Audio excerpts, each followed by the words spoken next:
And the day has come. It's time to say goodbye to the CBR1000RR Fireblade.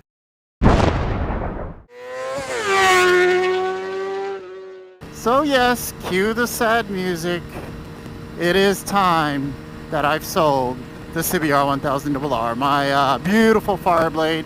It's been a long time coming. I'll go into another video on why I sold the bike. I just wanted to give some last stories of this bike and on its last ride, which this is, and some memories I've had with it so you guys can enjoy. So I purchased this bike in February of 2016.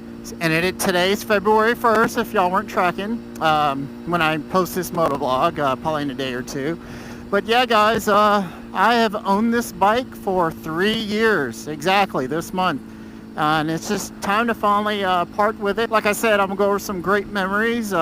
With that, the first time I ever rode a liter bike was this guy 3 years ago. Now, my transition to a 1000 was pretty fast. And if you haven't seen my other moto vlogs and know my background, when I was a kid, I grew up in Georgia with dirt bikes, go-karts, four-wheelers, all that fun kind of ATV off-roading stuff. And I've ridden mini bikes and various other crazy bicycles and such, but never really a street bike, and I never had the opportunity because I was in high school, then you start working, have a car, all that good stuff. Following high school, I went to college, and while you're in college, you're not going to have a motorcycle as a rule, and I didn't. Shoot, I didn't even have a car for like 2 of my 4 years. And following college, I got jobs to work overseas, and you're not going to own a sport bike or even a cruiser type ride overseas, especially overseas, because they are crazy and don't follow the laws. Y'all think driving in America is bad. Go overseas and see that chaos. But it's controlled chaos. It's pretty interesting, guys, especially like Korea or any of those Asian countries over there. Yeah, it's like controlled chaos, if that makes sense. And since I lived and worked overseas for a long time, there was no bike. And then finally I got a job transfer to Hawaii, which I was grateful for, and I do miss living in Hawaii. 3 great years. Sometimes the roads got really old and the driving sucks, and like I said, the roads suck too. There's potholes everywhere, and you can't go any type of speed. I believe on the H1, H2, H3 interstates, the speed limit, the highest, I believe, is in the H3, and it's around 65. And of course, cops sit on that long stretch where it goes through the Hawaiian mountains on Oahu, ready to catch any speeders, especially bikes, because that's the only place to go decently fast in Hawaii. So going back a little over 3 years ago, I wanted to get into riding. I'm like, wow, I finally live somewhere where I think I want to ride. And, I talked to my friends and such and asked them, what should I do? And you had people say, oh, start on a 600. And you had some people, nah, man, you need to go like a little 250 or 300, get comfortable on that. And after you've mastered that, after a month or two, because it won't take long, like everyone said, go ahead and trade it in and get like a 600 and then maybe go up from there.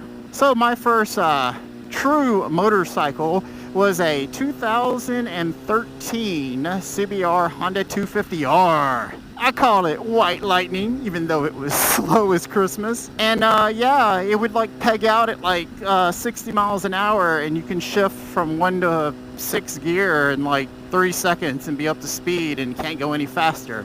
It's pretty bad when you got like grandmas driving on the highway passing you. So the other reason I bought one, of course, everyone's like, if you drop it, it doesn't matter. It was only like $2,300.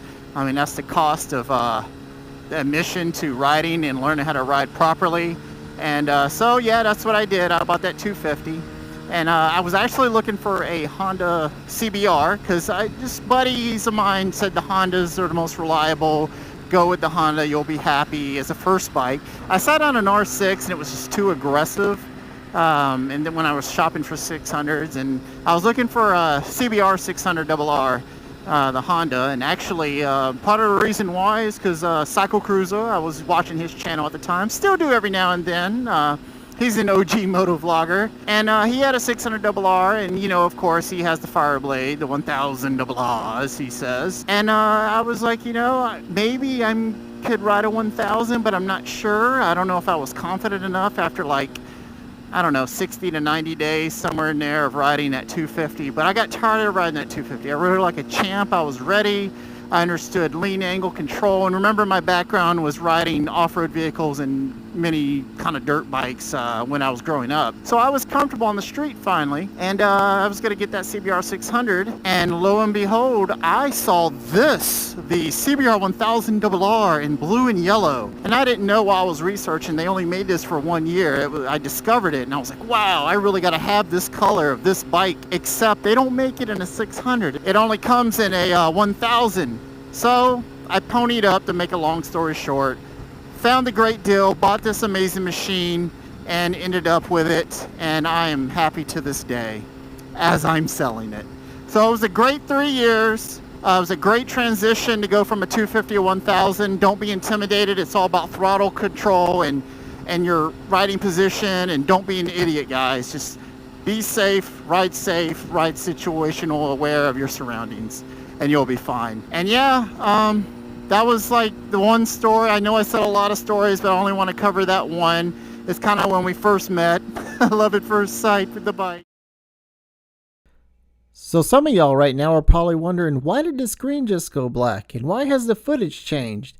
Well, I think it was one last desperate hope and chance that the CBR was going to stay, because apparently the CBR had the magical powers to make my GoPro battery die exactly when I was recording this video of the CBR disappearing as I'm about to sell it. So it was one last desperate chance. Unfortunately, it didn't work out for the CBR. So what I'm showing instead of the footage all the way through to selling it is archive footage from when I was riding this beautiful motorcycle at St. Pete Beach over on the west coast of Tampa. It's actually where the beaches are for Tampa. And I hope you like this scenery. So that's some consolation prize, right? Ironically, it was right when I was about to wrap up the video pretty much. So basically, I just wanted to say this bike was amazing. It was 3 great years. I loved every moment owning it, but it was just time to move on, like I said earlier in the video.